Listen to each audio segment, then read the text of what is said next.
Hello and welcome back to game number 2 of Cloud9 versus LFY. You're watching the International 7, or 2017, if you will, Group B.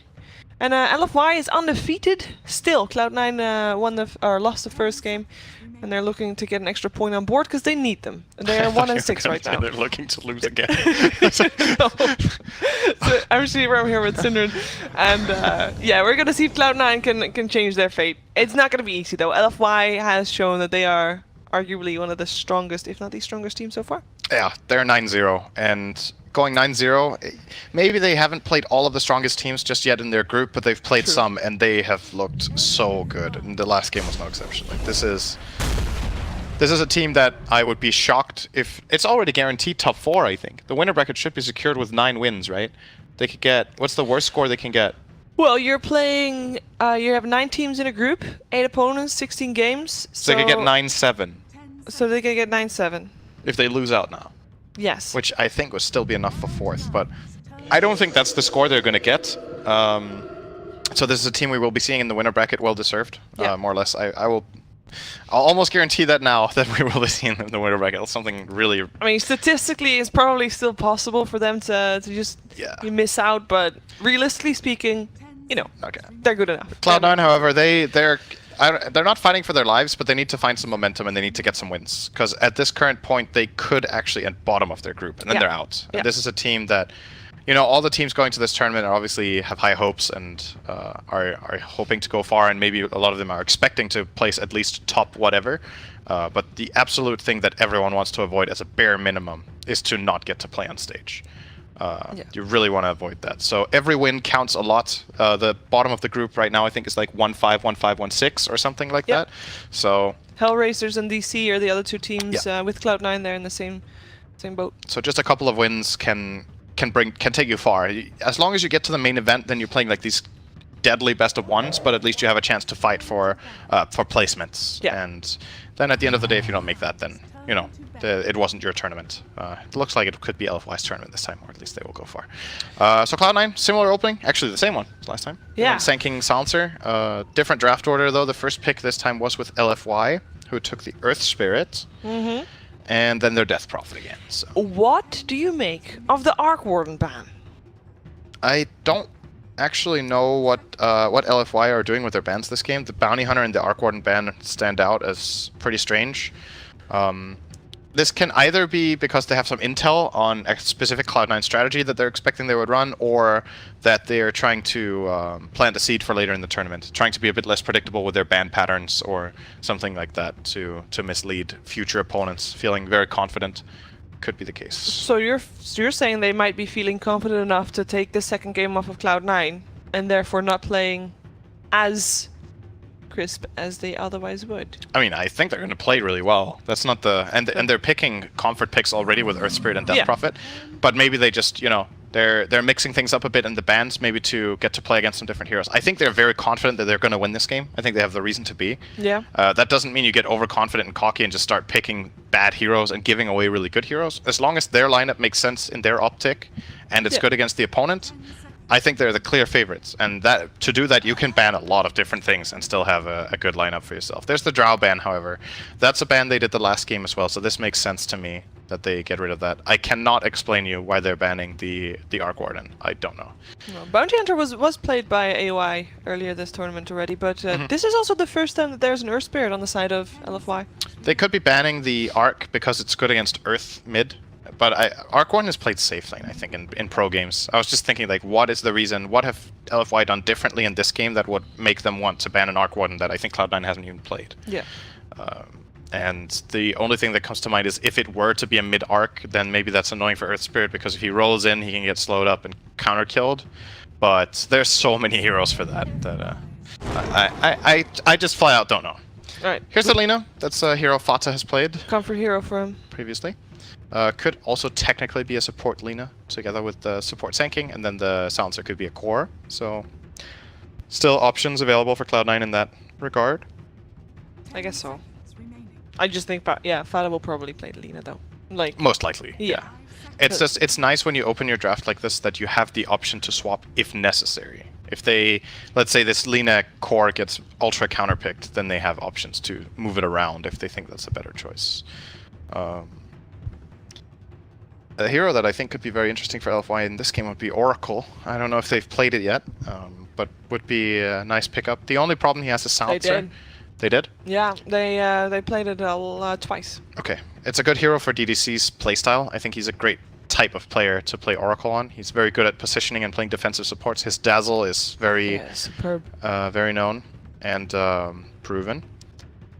And the reason I like Oracle in this game is that you could double the heals of Death Prophet. You can put Fate's Edict on this hero. It's very powerful because Death Prophet has so little power in her right clicks, and all of her true strength lies in her spell casting. And then, yeah, the Fate's Edict counters out the damage from Lina and Sand King very well. They're going to go for the alternative, though. So there is going to be the DDC Dazzle, which is also totally fine. Similar logic, you keep Death Prophet safe and sound with the Grave, and then she gets to get her Soul Siphon, her Spirit Siphons off, and heal back up, and you give her a lot of armor with, so yeah, great just gotta be careful about the silence. Yes, the global silence is going to be very important this game for Cloud. Hey, it's an Enchantress! Change of pace here for Cloud9. Yeah. I wonder if this is going to be offlane or support. I kind of hope in this game that it's support, just because of how good it is against the Earth Spirit and Dazzle. Isn't it one of MSS's signature heroes used to be? It has been, at least. He's played it before, I'm sure. What I like about Enchantress is, if you play it offlane, it's very good if the core matchup is good. If Ench is against a hero that can't hit her, then she's just going to win the lane on her own if it's a one-on-one. And what I like about the support Ench is, if both of the supports are bad at killing the creeps or controlling them, like say you have no Crystal Maiden or no Doom or no Witch Doctor Cask or something like that, a support Ench can destroy the map. We saw it earlier today in one of the games with, I believe, who was playing Enchantress earlier in the game I cast? Let me just quickly check that. I think it was Zai from EG that played against Empire, and they were destroying the lanes with this Enchantress early on. I think it's a very powerful pick in that sense for Cloud9. I really like it just theoretically, this choice of hero. And then we'll just see how they place it in their strategy. Because the support duo for LFY is already clear. You got an Earth Spirit and a Dazzle. They will not play other roles. Technically, you can put Earth Spirit off lane, but I really don't think they're going to do that. I also don't think it's an Inflame hero. No. They're taking a lot of time here. I think they're a bit intimidated by the idea of this Enchantress. Core Monkey King? Yep. That looks to be the case. All right, here we go. Would that be an off lane or a safe lane? I don't know why, like... Because it can be either, right? It can be, yeah. Which one do you like better? Because it is both not really done that often. It's both unusual. I don't like the Monkey King being a lone top, I think. Okay. He shouldn't be solo, or bottom, that is, they're dire. I don't think he should be solo offlane this game. So either they can play him with help from Dazzle or from Earth Spirit, or they try to play him in the safe lane position. As we've seen though, LFY really likes that their support can rotate, so leaving their cores alone is something that they very frequently do. If they want to do that, I think they should put the Monkey King safe lane. He has a lot of good matchups in the safe lane. I don't think he wins against Enchantress though. That, in theory, for me, that is a very Enchantress favored matchup. Monkey King is all about right clicks, and he can't get them in. So it's a rather strange pick for me, this Monkey King. Lifestealer and Anti-Mage bans coming out, and that is the last pick here for LFY. Should reveal what their plans are for Monkey King. I have no clue what direction they're going with this draft now. This Monkey King pick is very, very different from... And out of the 9 games they've played so far, Monkey King has not been picked, so this is the first showing of that. Yep. And it will be a Clockwork. Clockwork. All right. So that's a safe lane Monkey. More or less guaranteed safe lane Monkey King here for Monet. Interesting. I think the hero has a place as a core, but it's very important for Monkey King as a core to get farm. That's why I'm not that big a fan of the offlane role for the hero, because if you fall behind, your contribution to the fight is the same as that of a support Monkey King, basically. Getting fast levels on this hero can be nice, but in this game the matchups it has aren't good enough to warrant putting it offlane and hoping to get a core impact from that. Phantom Lancer last pick. So if you're LFY, you're gonna get ganks with Monet, Monkey King, and then if that's successful, then you push the tower with Super. Right? That's a little bit like the game plan around this? The logic is definitely that the Clockwork, Earth Spirit, and Monkey King can combine and find kills pretty easily. And then, because of the synergy these heroes have in pairs, they can do the similar thing to last game where there's like a gank squad and a push squad at the same time. That might be what they're looking to do here. But maybe... So how's this lane gonna go? It is indeed an AUI Enchantress, by the way, so yes. This will be an MSS offlane Sanking. That Sanking looks huge in this perspective, by the way. It's like very fearsome. I think this is a Monkey King favored lane, which is very rare because Sand King wins against almost every melee hero, but Monkey King is so strong in melee matchups as well. So that could be something they were expecting when they saw the picks that MSS would be playing that Sand King, and could be part of the reasoning for the Monkey King pickup here.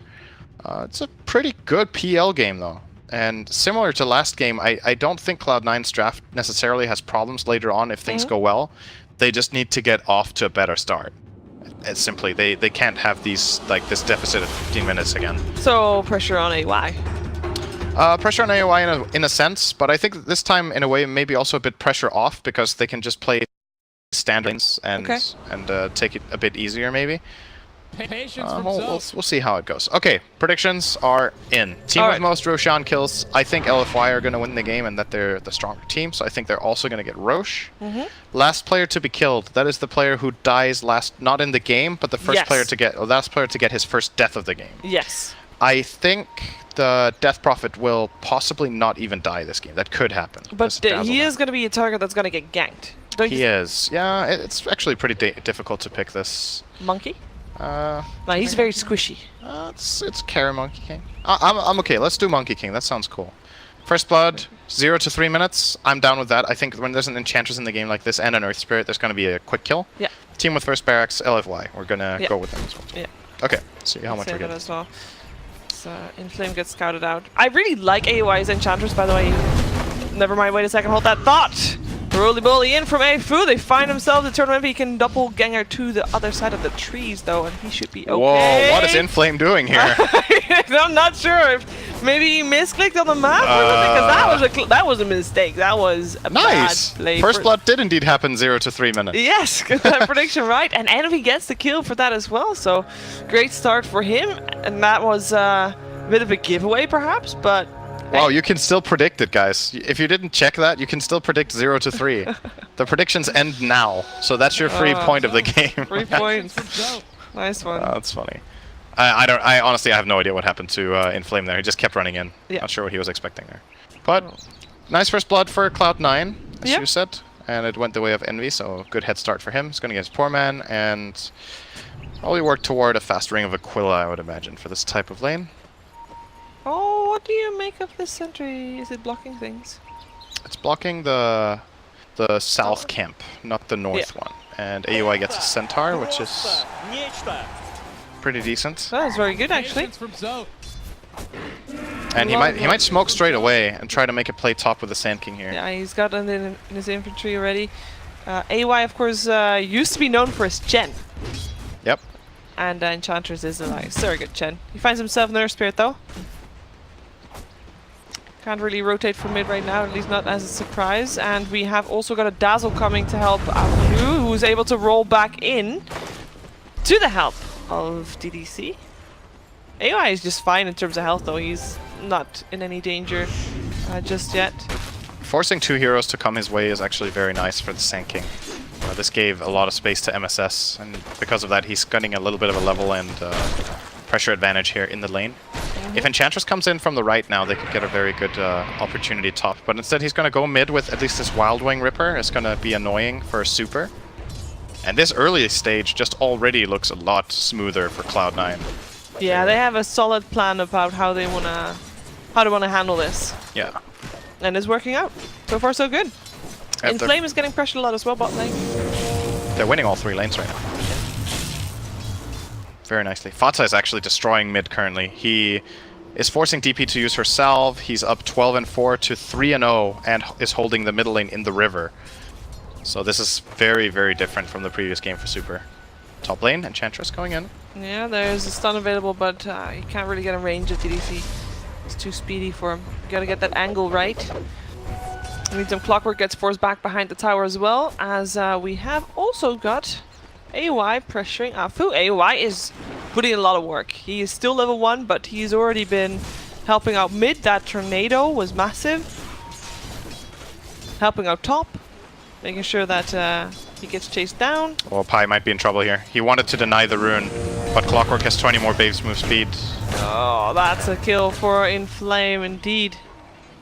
Battery assault ready. In the meantime, on the top lane as well, they go in. They want to go for AY. Oh, that heal did so much damage by DDC.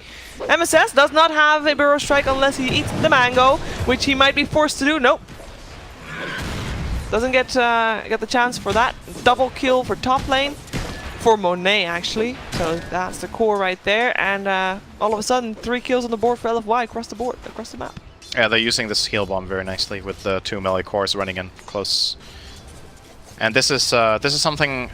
It's easy to say afterwards, but this really shouldn't be happening for Cloud9 when they're playing this Enchantress Sand King lane. If they position themselves correctly and bring in the 2 Enchantress creeps first, this moment of opportunity doesn't exist. But done is done. It's a couple of nice kills for LFY. And oh, Cloud9 is going to get eyes on Afu here. They're just going to force each other away, it looks like. Yeah. That's not really how it works. Pi is going to force him away. So they were just running in opposite directions. That's pretty strange. Don't say stuff like that, Shearer. Hi, it wasn't me.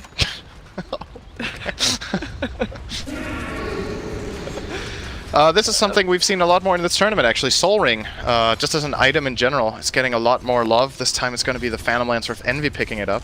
Oh, yeah. It's been so many pickups of this Soul Ring from various roles in the game compared to the past. So A lot of cores. Yep. Well, yesterday's roll in. He misses the roll. He could kick Fata into the tower, though. Yeah, oh, he gets a stun off. There's still also a Clockwork, though, on Fata. He's just trying to get some damage done on Super here, and he gets the kill before he dies as well. Good on him. AOI getting chased down. Can they chase him down far enough? Nah, there's a heal coming out, and he should be okay, but, I mean, that's worth it for Fata. A lot of rotations, gets the kill before he dies. Yeah, good timing from AUI to come in from the right at that exact moment. Both teams had the same idea to target mid. Yeah, and that's still being targeted, by the way, at least by LFY. They got Clockwork once again rotating in. I believe they know he's there. They saw him walking with that ward. For sure. And Pi doesn't care. No, it doesn't care. This is really aggressive from LFY. They're basically tower diving here. Yeah, Afu is already out. He doesn't want to be there anymore. Clockwork stuck on the cogs. Light Strike Array clips him as well. And there's no way out. This is a mistake again.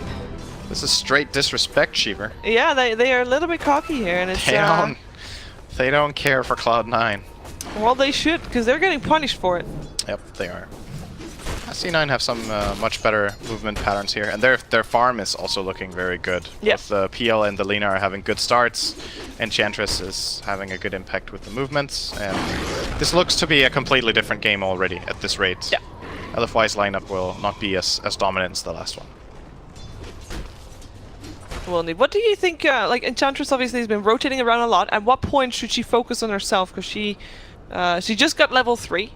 A little bit behind there on the levels, I feel like, from where she could be, obviously. She could have a bit more, but I think as long as she's at least on par with the opposing team's support and is making comparable moves, then it's fine. For now, she's level 3, almost 4, and so are the supports on the dire side, so that's okay. I think looking for a couple of extra plays, especially around the mid area, would be very nice, and then, yeah, after that, probably take a little bit of time in the jungle on her own. Oh, you gotta be careful. Roll missed again. Oh, that's a double damage rune. Yeah, it's being protected. Pilot and I will guard it for Fata, but Afu, we just want to get it. Oh! He forces the double damage rune for Pilot Eye. He pays for that. He didn't get stunned, though. But he still dies. I mean, that... Do you think... That was risky. How much... If you went to the store and you could buy a double damage rune, how much intelligence would you pay for it? What would you consider a bargain? Oh, that was... I think -2 is market price. Pretty good. And it's going to cost them a tower as well. So this definitely not worth it for the Earth Spirit to make that move. Can they still fight afterwards? This tower's gone. For sure. There's no way. Siege creep is there. It's going to get lanced, forced away. And last it goes to Envy. So nice. More goal for him. This is a really different game. Like Cloud9 they have the lineup and they have the start that they need to be able to contest LFY, and this would be such a big win for them if they can keep this up, keep this pace up. This is the kind of win that can really propel you into the tournament after you had a rough start. Beating the first place in the group would mentally. be really big. Yeah, it's a it's a big thing to win a game like this. Let's not get ahead of ourselves, though. It's not It's just 7 minutes in, but I have reason to be a little bit excited for Cloud9 because this looks good. This looks like a better Cloud9 that I've seen in the previous games I've cast, and I've cast 3 of their games so far. And this is definitely a smoother start with better teamwork and rotations. So looks like they're learning from their mistakes and improving as a team. Always good to see. Yeah, with all the rotations on bot lane, MSS has been struggling a little bit. He's level 4 at the moment. He does have the wave pushing into his tower though, so that will help him out a bit, for sure. We have got Afu sitting bottom, waiting for the right opportunity. He has got Clockwork, but Clockwork is still level 5. I think he wants to have Clockwork level 6 before he does anything. Even then, it can be dangerous. They have no kill potential on the Phantom Lancer. Oh, actually, they're just gonna go. Oh yeah, he's gonna teleport out. That's the only way to do that. He knew he was going to be not in a happy place. Nice read here from Fata as well. He was going toward the Arcane Rune bottom, but he saw that the Earth Spirit was coming in, and then he didn't even try to contest because Earth Spirit and DP were going to connect together and get that kill, more than likely.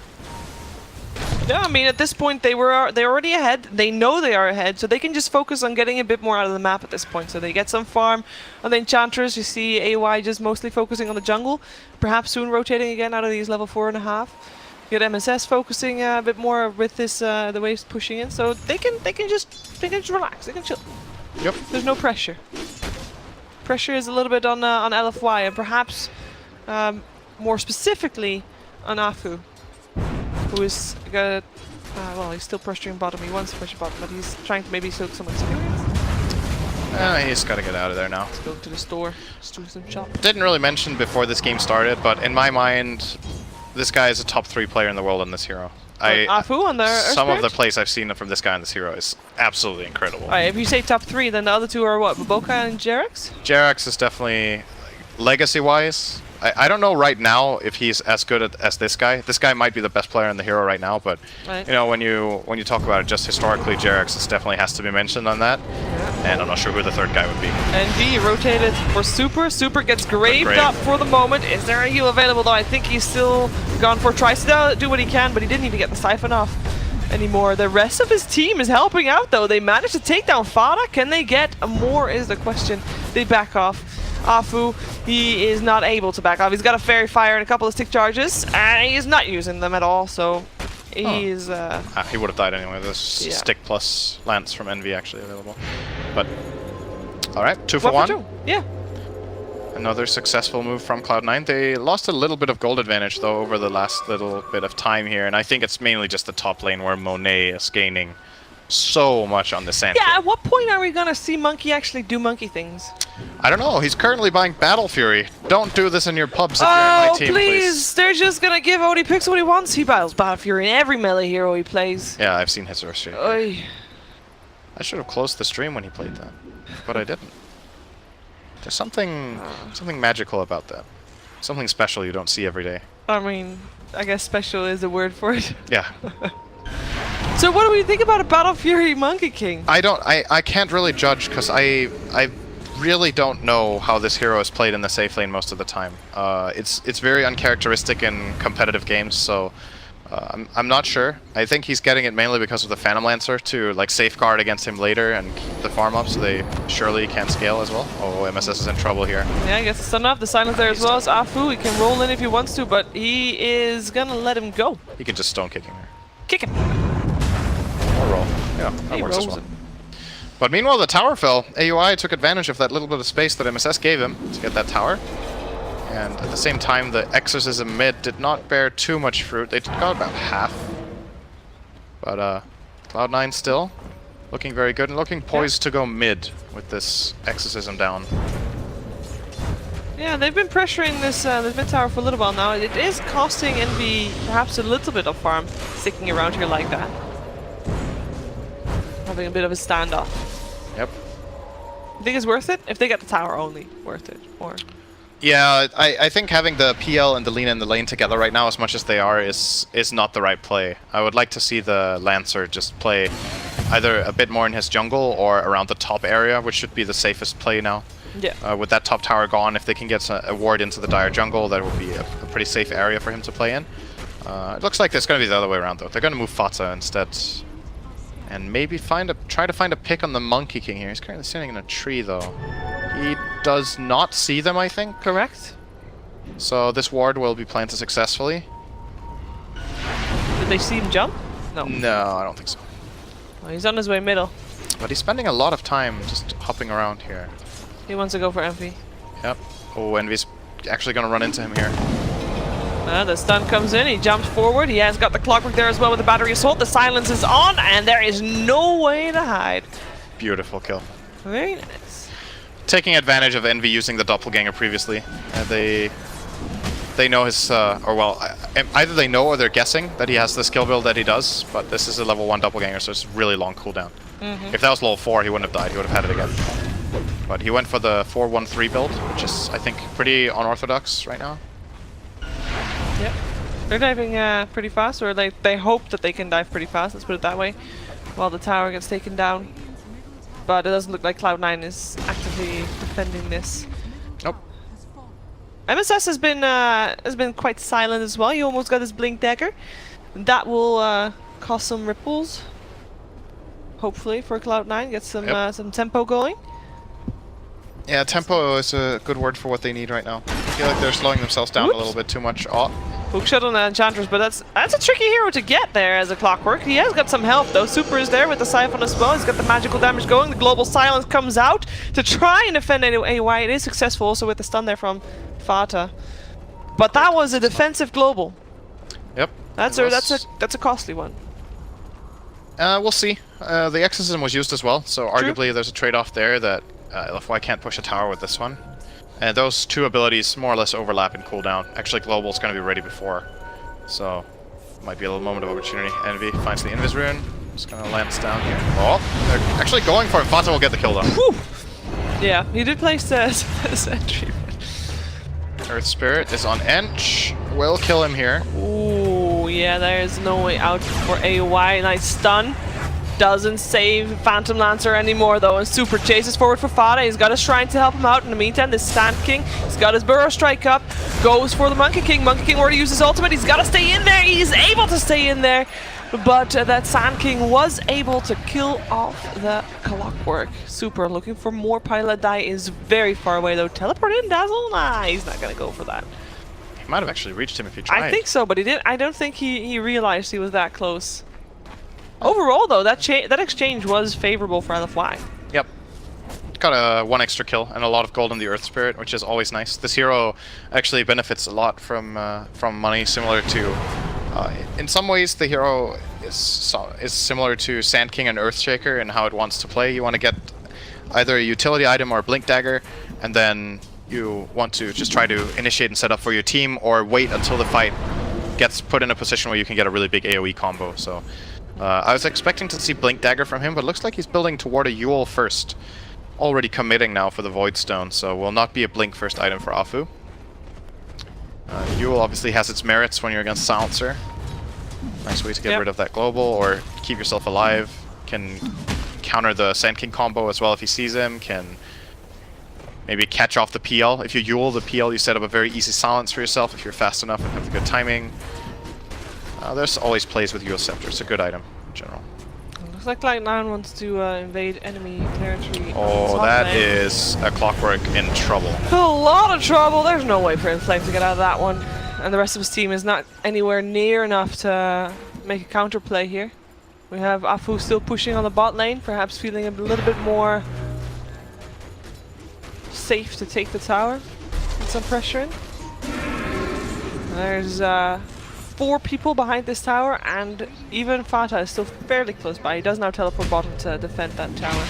You might be able to kill him if he lands all his spells here. Let's see, he gets a stun off. Yeah, okay, yeah, okay, but see ya. Easy. That was that's gonna be his Bloodstone. He has it in 200. Nice. Pressure top. Unless Monkey King kills him on the way out, though. Oh, the stun misses. Fata in trouble. Global Silence coming out. He got the lifesteal there though, but he needs to attack. He gets the kill. MSS gets the epicenter off. He's in a lot of trouble though. Monet, can he get that going there? He's still alive for the moment. He gets some lifesteal back, and he kills off that Sand King. I always am so amazed that a Monkey King can live through that. He was so low for the longest time, and it looks like his health doesn't even die. He basically life-stole the same amount as he took.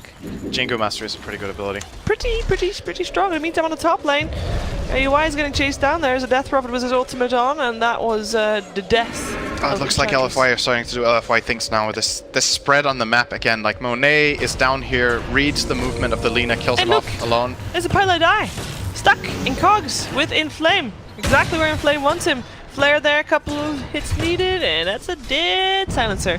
That means across the map, everybody died apart from Envy in the last minute or so. Yeah.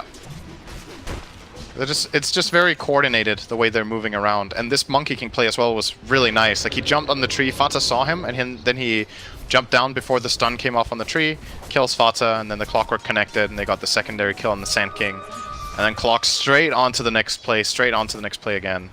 Just very, very efficient, and they're still keeping up on the farm while doing this. Yeah, they caught up. The Cloud9 was a bit ahead at some point, but this Monkey King's so rich. Wow, it's really far ahead. With the Battle Fury. Yep. I'm amazed. Do not try this at home. Exactly. I was thinking this. Like, don't. Like, this with all due respect to our dear viewers, you cannot play like this. You cannot do this. Don't do that to your pubs. Don't do that to my pubs. This requires a particular skill set to be able to play like this. It's and a very impressive scenario so as well, because he does build it, as you said, probably to deal with the Phantom Lancer, to be able to, just in case Cloud9 does make it to late game, they want to have something to deal with those illusions.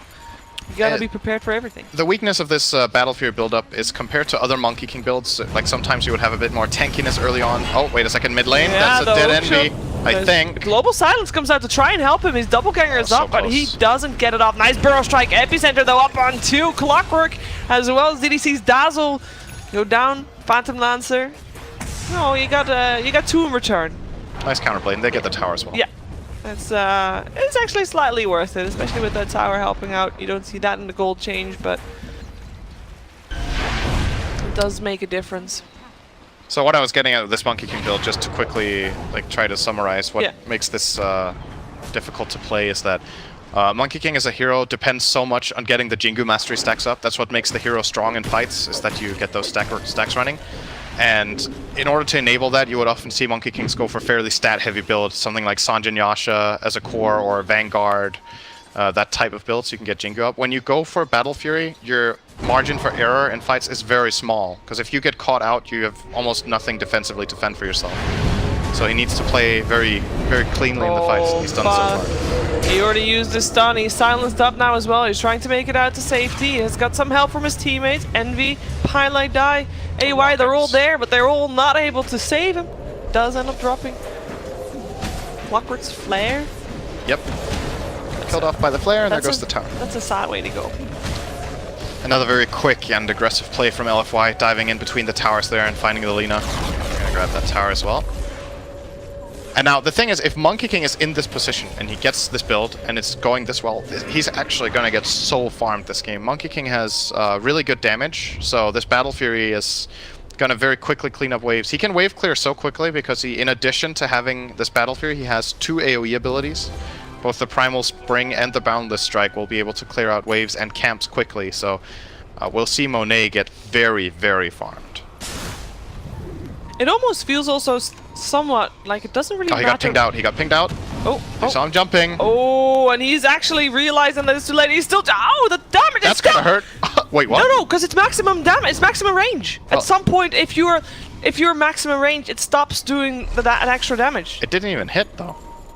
Why did it not hit? Because it's maximum range. Well, then it does the maximum damage it can. It didn't even hit. No, I don't think it's doing maximum damage. I think if you teleport, it just does the damage of a right click. Doesn't it? Oh, do you think he got so far away with all those jumps that it actually, like, I'm not even sure about this. I'm confused as well. But, it could be. You might be right. Maybe he jumped so far away that the rules for the spell... So speedy. Oh, this could be big. Dead Dazzle on the menu. Dead Dazzle on the menu. No grave available. Global Silence used as well. We also have got ourselves a dead Fada, because at the back, the rest of LFY, they came to try and avenge their Dazzle. Pilot Eye tries to run away from this one. He doesn't have any spells left available to help his team or to help his survival. Another chain exchange. Afu died on the other side of the fight. Very split out fight, which actually helps Cloud9 a lot because it could have been a lot worse for either team, I guess. Yeah, the Boundless Strike didn't hit anyone. I think he hit it in between 2 targets, else that could have been a lot better for LFY. But yeah, 2 for 2 exchange.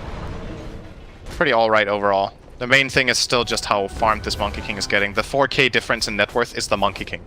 But Monkey King is a fairly squishy hero, right? And at the moment he's just building damage. Well, he's building BKB next, but he has damage, so the survivability for him, this other BKB than is going being to be evasive. Problem. They can't really kill him in BKB with their current heroes. PL needs a lot of build-up time to kill heroes through that.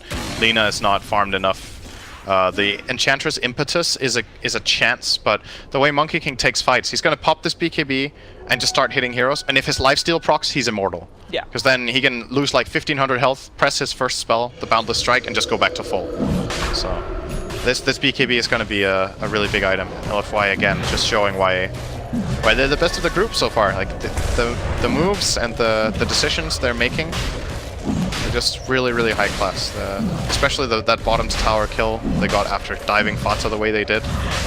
Just reading the movements on the map very well. Just playing with really high confidence mid lane. Afu's gonna go in. Yeah, this Sand King is having a rough time. He gets the 4-staff up, and he's silenced up. He's trying to get out. He's trying to run. In the meantime, the hookshot hit upon Fata. Fata also trying to escape. Oh, nice stun. His Sand King buddy is not able to make it out, but at least Fata. No, he gets used. Sun misses. Super in the base. He denies himself. Wait, what broke the tree of Monet? He jumped on a tree and then he got stunned. Maybe his teammate? Yeah, it could have been. I'm not sure what did it. I thought it was Fata's stun, that's why I was like, wow, what a nice stun. Did Afu boulder over it? It could be. Maybe that's what happened. The rest of Cloud9, by the way, decided not to come. We've got a pushing Phantom Lancer Envy on top, and Bailadai was pushing bottom. Oh, hello. Monet finds Envy. Let's see if that Battle Fury works. Oh. The Bailadai, it hits! It hits! Can he stop him from teleporting out? Does he do enough damage? One more hit! Oh, that was so close! It did so much damage, this monkey. And that range is always such crazy. This is really fascinating for me to watch because I haven't seen a Monkey King like this before. I don't think anybody has. I don't think anybody wants to, but yeah. And there's a couple of players in HiMMR pub games that also play core Monkey King, but I just haven't seen it with this effect and this kind of build and playstyle. And then you transfer that into a competitive environment and it's just a totally different story. Yeah. It's just very nice to see. Well, surgically, LFY is removing all towers from the map. They got the towers mid, they go top. Yep. So we were saying early on, giving Cloud9 props on their early movements and saying that they had a good shot at this game, and it was nice to see that they had solved some of their, or learned from some of their mistakes. You're talking in past tense. Yeah, because we'll wait and see bottom here. Oh yeah, the Burrow Strike, Death Prophet, Super. This is Global Silence, a defensive one again. Is it defensive and successful is a question. Jules is still there, so Fata cannot escape. Stunned up, and there's no way. And this time he cannot. Suicide. MSS will probably get out of this one alive, actually. They know where he is, so he used the flare to see him. He's got the force available. Oh, if Afu reads this one now. Maybe, probably. Wow. He does. All right, get out of here. So that's a defensive global silence that didn't even ended up being It didn't successful. save anyone. Yeah. Meantime, top lane, there was still some pushing happening. Monet uses BKB. He actually got fairly low there as well, but he still has the Aegis as well. Chasing up Paladai. Paladai turns around for a curse. Diving ends here. As Monet props his ultimate so that Super can go for the tower. And Envy cannot chase. So this is just Monet just sitting there. Helps against the Lucians as well. Yep. Cute little play. Looks like Cloud9 might chase this. Nah, they're not. Yeah, they're gonna disengage you. So what I was getting at before was that Cloud9 did very well in the early phases, and again, it's like a similar pattern where the movements of LFY are just better coordinated and they're successful. And Cloud9, they've had a couple of really nice counterplays and like trades early on, but overall the economy of the game, the efficiency of their movements is just not, it just doesn't compare. Like this Monkey King is so farmed because he's just being very effective with how he's moving around. He's farming at the right times, he's moving toward kills at the exact correct moments. And in comparison, we had moments previously where, for example, the PL and the Lina were in the mid lane together for almost a minute, and it just slows down their progression in the game a lot, where LFY are just way more efficient. Cloud9, this will be a good set of replays to watch to learn something about themselves and their gameplay so far, where LFY just if they can take something away from this set, that could be very helpful moving onward. So whether they win or lose this game, by the way. Yeah. Even if they manage to come back into this game, it's looking really grim right now. Yes. And this is a position they could have avoided being in with some better moves. So you remember when you said that LFY looked this good in a previous LAN as well, and then at some point they just got figured out and basically owned. What is there to figure out about this team? Because it feels like it's not like they do this with any hero. If they play like this with any hero, it doesn't really matter because they just seem to know their exact limits for everything they do. I think right now, if you're planning to counter this team, you don't look so much at the draft, but more at the playstyle. It's got to be about how they ward and move around on the map and set up these skirmishes where they are successful and have the right numbers. But how do you deal with that? You look at their replays, you look at their plays, and then you try to either bait them and set up team fights that they think are good for them, and then it turn out to be baits, or you make moves yourself of that type. Global silence coming out. It is not saving anybody just yet. It's just actually it is making sure that LFI backs off, but it's another defensive global, and they didn't even catch Inflame, which what's what they are trying to do. Aegis gets taken back, so at least Cloud9 doesn't have to worry about that anymore. It's a scary team to face, and it's a scary time for Cloud9 as well. They do try to continuously have those lanes pushed out so that they. Oh, Envy's in trouble here. Yeah, he thought. Oh, they mistimed a little bit. Mistimed the silence. Mistimed again. Doesn't matter. There's still the Boundless Strike. Light Strike Array coming out. Envy going for the right click. Doesn't matter though. Monet's Wicked Sick gets a kill on the Sand King as well. That's a double already. Fada having to run away. Gets a stun up on Super, but the chase is on. Afu misses the boulder. AY gets the heal off, so he should be okay, depending on what Monet is planning right here. Is jumping forward, he's looking for the right time to go in and help his team. AY, oh, those spirits, they just get him. They just kill him off. And Monet didn't actually decide to jump down. He was waiting, maybe Cloud9 came close enough, maybe Fada came close enough, but... He may have had cooldown on Primal Spring, actually. He was in the tree with his tree dance, and then he jumped from tree to tree, instead of jumping down, so... Could be. Well, he wasn't needed for the kill on the Enchanters in the end, and Paladai and Fada stayed far enough away to be safe. Something that seems to be the case with this LFY team is they play with extreme confidence in their moves. There's like no second thoughts in what they're doing. So you need to be as confident as them as when you go in and just commit for what you're doing. And Cloud9 seem to not be on the same page or completely sure what they're doing in a lot of the moves. Oh man, look at this damage going on. Yeah, this is not going great for Cloud9. Can they force back LFI out of their base? They need to put everything in there if they want to have a shot, but they can't because the Sand King's already dead, and even if he was alive, there's no epicenter anymore because he already used it. Tried using it, Fada comes in a bit too close, and there was a tree. There was a monkey. Oh my god, this Monkey King's hitting so damn hard. he's just able to dominate. This Monkey King is not dying. He's 10-0, 6 GG's. Cool LFY. I mean, 10-0 and 6 on the Monkey King in terms of kills. It is also 10 wins. 4 correct predictions. Yeah. Yes. Got him. But it's 10 wins for LFY. They're still on top of the group, and they're the only undefeated team. And you already mentioned that perhaps they haven't faced the top ones of their group just yet, but it's looking already as a very impressive record. They are so good. This team is so good. And when you play like this in the groups, this doesn't, like, the thing about this format is that this obviously doesn't secure you a very high placement in the tournament, but I just think when you see how this team is playing and how flexible they are in picks, and it's just about like team cohesion and very good understanding of how to make moves and play together as a unit, those are the absolute hardest skills to have as a team, is this stuff. And when you master that and you feel like you can pick anything, then you have a team like Wings at TI6. So I'm seeing a lot of Wings in this team, how it's playing right now.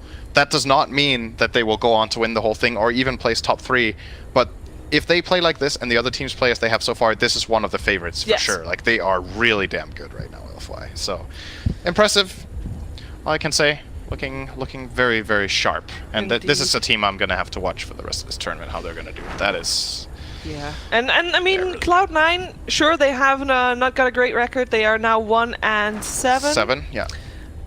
But I think losing against LFY, you know, there's no shame in that at this point. No, this is their smallest loss. Yes. The reason this game is important is that I think when you're playing against, it's the similar thing when you're playing scrims. When you're playing against, arguably in this group, at least right now, the best of the best, that's where you can learn the most, because they punish you the hardest for your mistakes, and they make the best moves, and that makes the replay, it makes it very apparent what you're doing wrong. If you look at the right things, you're going to see exactly what it is you need to work on. So it's good footage for them to have a look at. Oh, and they got time to do that, as this was their last game of the day. This was our last game of the day on this specific stream as well. There are still more games going on, though. You can check out